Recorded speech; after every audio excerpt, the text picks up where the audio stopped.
Let us start a new poem, ISC Class 12. Death Be Not Proud. Death Be Not Proud is a sonnet composed by John Donne. So we should also have a little idea about the poet. John Donne was an English poet. He was a scholar, soldier, and a great philosopher. He studied from both universities in England, Oxford and Cambridge universities. Donne is also considered the most important representative of metaphysical poets. Now, we should also know what is metaphysical poetry. Metaphysical poets are those poets who think of the ideas beyond the physical power of human being. यानी इंसान का जो physical power होता है, physical understanding है, जो भौतिक knowledge है, भौतिक ज्ञान है, उन चीज़ों के परे जो नॉलेज होता है उसको बोलते हैं मेटाफिजिकल.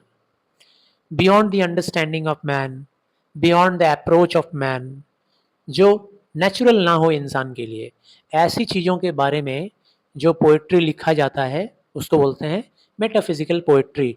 और ऐसे पोइट्स जो ऐसे पोइट्री लिखते हैं उनको कहते हैं मेटाफिजिकल पोइट्स. तो मेटाफिजिकल पोइट्स में जॉन डॉन बहुत ही इम्पॉर्टेंट माने जाते हैं. Donne wrote most of his love lyrics in 1590s. ठीक है ना. अपने अधिकांश कविताओं को उन्होंने and of the 16th century में लिखा. By the end of the 16th century love lyrics लिखा, कुछ अश्लील कविताएं भी लिखी. ठीक है ना. कुछ पवित्र धार्मिक कविताएं भी उन्होंने लिखी. ये जो पोएम है ना, ये बहुत ही पवित्र धार्मिक कविता है. ये sonnet death be not proud, ये कविता डेथ के बारे में है. डेथ को ये दिखाने के लिए, समझाने के लिए कि you are not something that can care the people. तुम ऐसी कोई चीज़ नहीं हो जो लोगों को डरा सको. You are not very powerful. तुम ऐसी नहीं हो कि जो अपने शक्ति से और अपने पावर से लोगों को डरा दो. अक्सर लोग कहते हैं ना, मौत के सामने किसकी चलती है भाई. तो कभी यहाँ पे ये प्रूफ करना चाह रहा है कि तुम कुछ हो ही नहीं, तुम्हारा कोई पावर ही नहीं है, तुम में कोई शक्ति नहीं है. You are not a victor, तुम विजेता नहीं हो. और कभी इस बात को एक्सप्लेन कर रहे हैं, बता रहे हैं कि death can not kill him. Death तो मुझे मार ही नहीं सकता. क्यों नहीं मार सकता भाई? क्योंकि वो मेरे बस टायर्ड बॉडी को रेस्ट दिला सकता है. बस मृत्यु का मतलब क्या है? रेस्ट. मेरी इस थकी हुई ज़िंदगी से मुझे रेस्ट दिला रहा है. मौत आ रही है, उससे डरने की क्या बात है भाई. तो हमको सिर्फ थके हुए मेरे शरीर को रेस्ट दिला रही हो और सिर्फ मेरी आत्मा को आज़ाद कर रही हो और उस आत्मा को स्वर्ग में भेज रही हो. तो तुम किलर नहीं हो. अपने आप को इतनी डरावनी मत समझो, बहुत पावरफुल मत समझो. यानी कि कोई इज्जत ही नहीं रखा उन्होंने मौत का. लोग मौत से डरते हैं, उन्होंने मौत का इज्जत उतार दिया. हाँ, कोई डर नहीं. तो अब हम लोग पोएम पढ़ते हैं.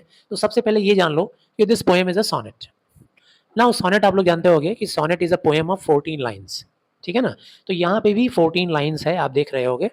काउंटिंग करोगे तो जो पेट्रार्कन सोनेट होता है, मतलब इटालियन सोनेट, एक्चुअली में सोनेट इटाली में ही बना था सबसे पहले, वहीं पे इसकी डिस्कवरी हुई. तो जो इटालियन सोनेट होता है उस सोनेट में फर्स्ट 8 लाइन्स में प्रॉब्लम्स रहता है जिसको हम लोग बोलते हैं ऑक्टेव, और नेक्स्ट 6 लाइन्स में सोल्यूशन रहता है उस प्रॉब्लम का जिसको हम लोग बोलते हैं सेस्टेट.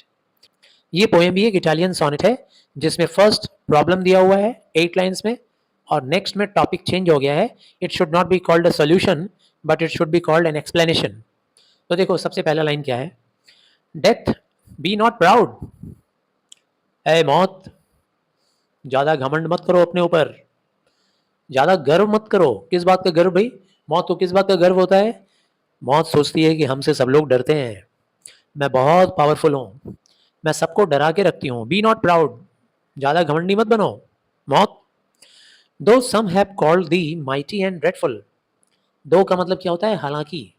हम लोग दो तब लगाते हैं जब कोई कॉन्ट्रास्टिंग बात बताना होता है. तो एक बात यहाँ बताया गया कि मौत, अपने ऊपर घमंड मत करो. अब उसके बाद ही कॉन्ट्रास्टिंग लाइन है कि हालांकि कुछ लोग कहते हैं कि तुम बहुत ही पावरफुल हो, माइटी हो. माइटी का मतलब बहुत ही ताकतवर. एंड ड्रेडफुल, और बहुत ही डरावनी हो. तो जो एक्चुअली में ताकतवर होता है, जो एक्चुअली में डरावना होता है, वही तो घमंडी होता है ना. वही तो बहुत प्राउड होता है, अपने ऊपर बहुत गर्व करता है, घमंड महसूस करता है. तो यहाँ कभी कह रहा है तुम घमंड मत करो, हालांकि कुछ लोग तुमको मानता है कि तुम बहुत ही पावरफुल हो, तुम बहुत ही डरावनी हो. For thou art not so. लेकिन एक्चुअली में यू आर नॉट सो। तुम ना तो डरावनी हो और ना ही तुम ताकतवर हो। यहाँ फॉर का मतलब क्या हो रहा है? बिकॉज, है ना। पोएट बोल रहा है कि मैं बता रहा हूँ, क्यों नहीं तुम अपने ऊपर गर्व करो, क्यों नहीं अपने ऊपर अभिमान करो या घमंड करो? क्यों? ना ही डरावनी हो और ना ही ताकतवर हो। For those whom thou thinkest thou dost overthrow, die not, poor death, nor yet canst thou kill me। क्यों? For those whom thou thinkest, तुम ऐसे लोगों को ज्यादा पावरफुल लगती होगी। फॉर दोज, ऐसे लोगों को तुम ज्यादा डरावनी लगती होगी। whom you thinkest, thou thinkest, यहाँ दाऊ जो है ना, दाऊ का मतलब है you। पुराने शेक्सपियरियन इंग्लिश में दाऊ जो था ना, वो एज ए सब्जेक्ट यूज किया जाता था यू के लिए, और दी जो होता था एज एन ऑब्जेक्ट यूज किया जाता था यू के लिए। तो यू यहाँ पे दाऊ का मतलब है you. For those whom you thinkest, वो लोग जिनको तुम सोचती हो। Thou dost overthrow, die not, तुम सोचती हो, तुम्हारा ऐसा सोच है, मेरी ऐसी सोच नहीं है, तुम्हारी ऐसी सोच है कि तुम सोचती हो कि तुमने उखाड़ के फेंक दिया, ओवर थ्रो कर दिया। ओवर थ्रो मतलब जीता जागता इंसान था, चल फिर रहा था, उसका बसा बसाया घर, उसकी दुनिया तुमने उजाड़ दिया और उसको तुमने खत्म कर दिया फिजिकली। तुम ऐसा सोचती हो कि तुमने उसको उखाड़ कर फेंक दिया, उसका सर्वनाश कर दिया, उसको नष्ट कर दिया। डाई नॉट, लेकिन ऐसे लोग मरते नहीं हैं। तुमको ऐसा लगता है कि तुमने खत्म कर दिया, तुमने उखाड़ के फेंक दिया, उनका वजूद खत्म कर दिया, लेकिन वो मरते नहीं हैं। पुअर डेथ, बेचारी मौत तुम। नॉट येट कांस्ट दाउ किल मी, उनको तो तुम मार ही नहीं सकी जिनको तुम सोचती हो कि तुमने मार दिया। नॉर येट कांस्ट दाउ किल मी, और ना ही तुम मुझे मार सकती हो, ना ही मुझे मार सकती हो, और ना ही तुम उन लोगों को आज तक मार पाई हो जिसे तुम समझती हो कि तुमने मार दिया, उखाड़ कर फेंक दिया, ओवरथ्रो कर दिया। From rest and sleep which but the thy picture be, much pleasure. देखो, अगर इंसान को रेस्ट में और स्लीप में बहुत ज़्यादा अगर मज़ा आता है, तो जब हम लोग रेस्ट कर रहे होते हैं या जब हम लोग स्लीपिंग कर रहे होते हैं, तो क्या होता है? मच प्लेजर, लोगों को बहुत ही मज़ा आता है, आनंद आता है। विच बट दाई पिक्चर्स बी, तुम्हारा भी तो ऐसा ही रूप है। मौत का क्या रूप है? जब किसी को मौत आती है तो जनरली क्या होता है, वो इंसान चीर निद्रा में सो जाता है, आंखें बंद कर लेता है। यही उसका पिक्चर होता है, मौत का यही पिक्चर है कि जिसको मौत आती है, मौत उसको सुला देती है। जिसको भी मौत आती है, मौत उसको हमेशा के लिए रेस्ट दे देती है।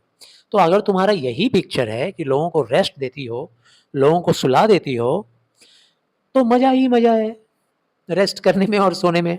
तो तुमसे कौन डरेगा भाई? क्यों डरेगा? तुम तो रेस्ट देने वाली हो, तुम तो सुला देने वाली हो। Then from thee much more must flow, तुमसे कोई क्यों डरेगा? From thee means from you. Much more must flow, much more मतलब क्या ज़्यादा मोर? तुमसे तो ज़्यादा रेस्ट मिलेगा। जब आदमी फिजिकली सोता है तो कुछ घंटे के लिए सोता है, लेकिन तुम जब सुलाओगी तो हमेशा हमेशा के लिए सो जाएगा। क्या मस्ती है! आदमी फिजिकली रेस्ट करता है तो कुछ घंटे के लिए रेस्ट करता है, और तुम अगर उसको रेस्ट करवा दो तो आदमी हमेशा हमेशा के लिए रेस्ट में आ जाएगा। तो भाई तुमसे कौन डरेगा? ना तो मैं डरता हूँ, ना तो कोई भी डरेगा। मच मोर मस्ट फ्लो, तुम में से रेस्ट की और तुम में से स्लीप की बहुत ज़्यादा धारा फ्लो करती है। And soonest our best man with thee do good, and soonest, और सबसे बड़ी बात है, मैंने सुना है कि तुम ऐसे लोगों को जल्दी आती हो जो धरती पे अच्छा काम करते हैं। आवर बेस्ट मैन, आवर बोलने का मतलब हम इन इंसानों की दुनिया में, इंसानों की दुनिया को राइटर अपनी दुनिया बोल रहा है, कंपोजर अपनी दुनिया कहता है, जॉन डॉन कहता है कि हमारे बेस्टमैन, मतलब इस धरती के, मतलब इस धरती के बेस्टमैन। बेस्टमैन कौन होते हैं भाई? जो दयालु हैं, जो कर्मठ हैं, कर्मवीर हैं, थोड़े से समय के लिए आते हैं और बहुत सारा काम करके मानवता के लिए ईमानदारी दिखलाकर और लोगों के लिए लेसन एग्जाम्पल सेट करके चले जाते हैं। They are called the best man. तो पोएट जॉन डॉन कहते हैं कि हमारे जो बेस्ट मैन है उनको तुम जल्दी ले जाती हो, सूनेस्ट, सून नहीं, सूनर नहीं, सूनेस्ट ले जाती हो। विद दी, अपने साथ लेकर चली जाती हो। डू गो, गो मतलब जाना, लेकर चली जाती हो। Rest of their bones and souls is delivery, और उनके बोन को रेस्ट करवाती हो। जब तुम उन्हें लेकर चली जाती हो तो उसके पीछे क्या बच जाता है? ऐसे महान लोगों की अस्थियां बच जाती हैं, ऐसे महान बेस्ट लोगों का बोन्स बच जाता है धरती पे, कब्र में दफन हो जाते हैं वो लोग, उनके बोन्स यहाँ रेस्ट कर रहे होते हैं और उनके सोल की डिलीवरी कर देती हो तुम। कहाँ से कहाँ डिलीवरी कर देती हो? मौत को ऐसा माना जाता है कि मौत इंसान की आत्मा को इस धरती से निकाल कर, और नर्क नहीं भाई स्वर्ग स्वर्ग सब नर्क में क्यों जाएगा, स्वर्ग में ले जाती हो, है ना? अरे तो नर्क ही क्यों बोलोगे? तो कहने का मतलब है कि इस धरती से इंसान की आत्मा को निकाल कर कहाँ ले जाती हो? भगवान की दुनिया में ले जाती हो, हेवन में ले जाती हो, स्वर्ग में ले जाती हो। And soonest our best man with thee do go rest of their bones and souls delivery.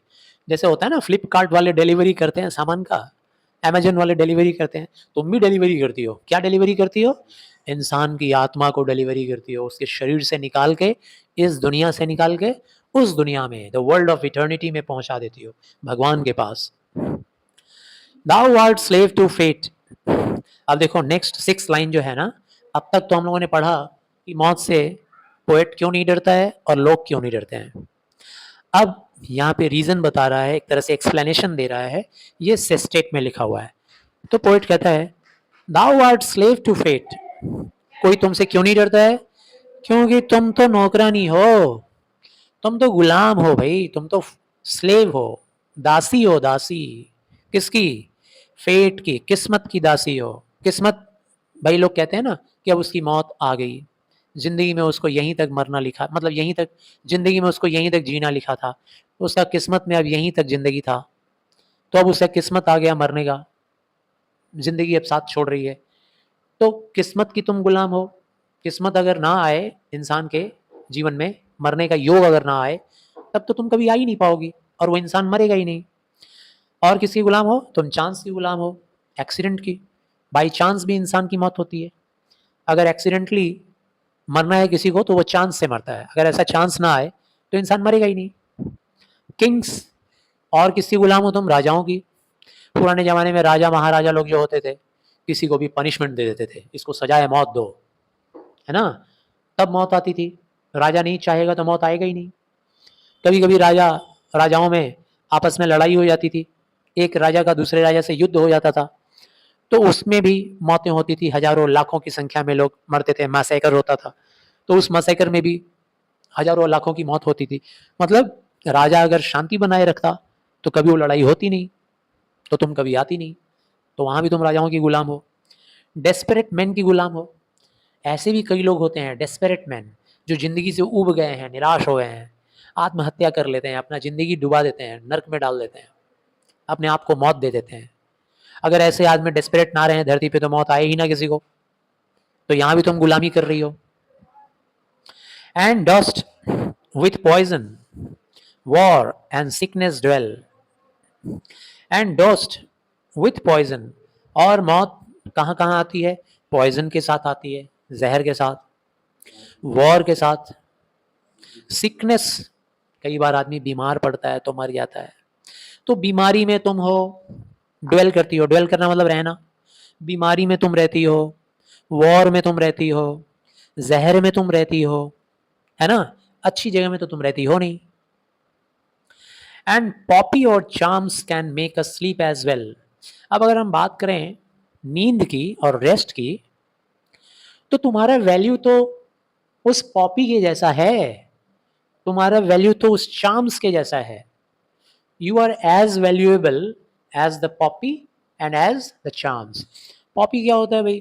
तो ये एक तरह का ड्रग्स है। पोस्तो जानते हो ना? पोस्तो बंगाली कल्चर में सब सब्जी में डालते हैं लोग ज़्यादा, इसी पोस्तो से अफीम बनता है, उसी को बोलते हैं पॉपी। जो लोग पोस्तो ज़्यादा खाते हैं उनको दोपहर को, रात को जब भी खाते हैं, नींद ज़्यादा आती है पोस्तो खाने से। उसके अंदर अफीम होता है, वही आगे जाके अफीम का रूप लेता है। तो तुमसे बेटर स्लीप तो आदमी को पॉपी से आ जाएगा, अफीम खाने से, अफीम का नशा करने से, या चाम से आ जाएगा। चाम क्या होता है भाई? ब्लैक मैजिक कर लिया, जादू टोना टोटका कर दिया, किसी को इम्प्रेस कर दिया, हिप्नोटाइज कर दिया, तो भी आदमी को नींद आ जाती है। Can make us sleep as well. तुम जो सुलाती हो तुम जो रेस्ट दिलाती हो वैसा रेस्ट और वैसा स्लीप तो इंसान को पॉपी और चार्म से भी आ जाता है। And better than Dai stroke, और बेटर आता है भाई पॉपी से जो नींद आएगा। एक बार अफीम खा के देखें हम लोग, फिल्मों में तो देखे हैं, एक बार खा लेने के बाद 24 घंटा लुढ़क गया आदमी, एकदम लुढ़का हुआ है, कुछ याद नहीं, कुछ होश नहीं, एकदम नशे में है। तो उसमें तो ज़्यादा बेटर नींद आती है देन दाई स्ट्रोक। दाई स्ट्रोक मतलब तुम्हारे अटैक से, डेथ जिस तरीके का अटैक करता है उससे ज़्यादा अच्छी नींद पॉपी और चार्म से आता है। वाई स्वेलेस्ट दाउ देन, अगर ऐसी बात है तो इतना गुमान क्यों, इतना ज़्यादा फूले फूले से क्यों नजर आते हो। स्वेल करना का मतलब क्या होता है, फूल जाना। कोई घमंड से फूल जाता है, सीना चौड़ा हो जाता है, नाक फड़फड़ा उठते हैं उससे घमंड से, है ना।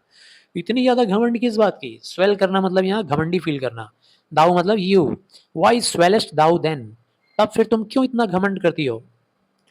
वन शॉर्ट स्लीप पास्ट, एक बार, ये मौत क्या है, आप पोएट बता रहे हैं, ये मौत एक छोटी सी नींद ही तो है, छोटी सी नींद। जैसे ही इंसान को मौत आती है, शॉर्ट स्लीप, जैसे ये शॉर्ट स्लीप गुजरता है इंसान का, वी वेक इटर्नली, उसके बाद तो हम लोग जाग जाते हैं, वेकअप कर जाते हैं, और वो भी हमेशा हमेशा के लिए, इटर्नली। इटर्नली मतलब नेवर एंडिंग, उसके बाद फिर हम कभी सोने वाले नहीं। ये जो मौत एक बार आती है ना इंसान की, थोड़ी सी नींद है समझ लो, ठीक। तुम आई, इंसान ने अपने आंखें बंद की, रेस्ट में चला गया, सो गया, और उसके बाद जब इंसान जागता है तो जागने के बाद वो इटर्नल तरीके से जाग जाता है, कभी नहीं सोने वाले रूप में जाग जाता है। And death shall be no more, और उसके बाद मौत मौत का क्या औकात है कि अब आ जाए। जब हम लोग वर्ल्ड ऑफ इटर्निटी में चले जाते हैं, उसके बाद हमें हमारे उसके बाद मौत हमें कभी नहीं आ सकती, उसके बाद हम कभी नहीं सो सकते। Death shall never, sorry, death shall be no more, उसके बाद हम लोग को कभी मौत नहीं आती। डेथ दाउ शैल डाई, उसके बाद जब मौत नहीं आती है तो इसका मतलब क्या हो गया, मौत की मौत हो गई। मौत जिंदा कब रहती है, जो बार बार आती रहती है, उसको शिकार बनाई, उसको शिकार बनाई, उसको शिकार बना रही, उसको शिकार बना रही, हमको शिकार बना रही है। लेकिन जब मौत आएगी ही नहीं, इसका मतलब मौत का मौत हो गया, मौत ही मर गई। तो तुम्हारा क्या औकात है, क्यों बेकार में घमंड करती हो भाई। कितना सुंदर पोएम है ना, कितना सुंदर पोएम है अबाउट लाइफ एंड डेथ, और मौत के इम्पोर्टेंस को डिग्रेड करते हुए, मौत की बुराई करते हुए पोएट ने कितना सुंदर एक्सप्लेनेशन दिया है। Thank you. गेस पोएम समझ में आया, धन्यवाद।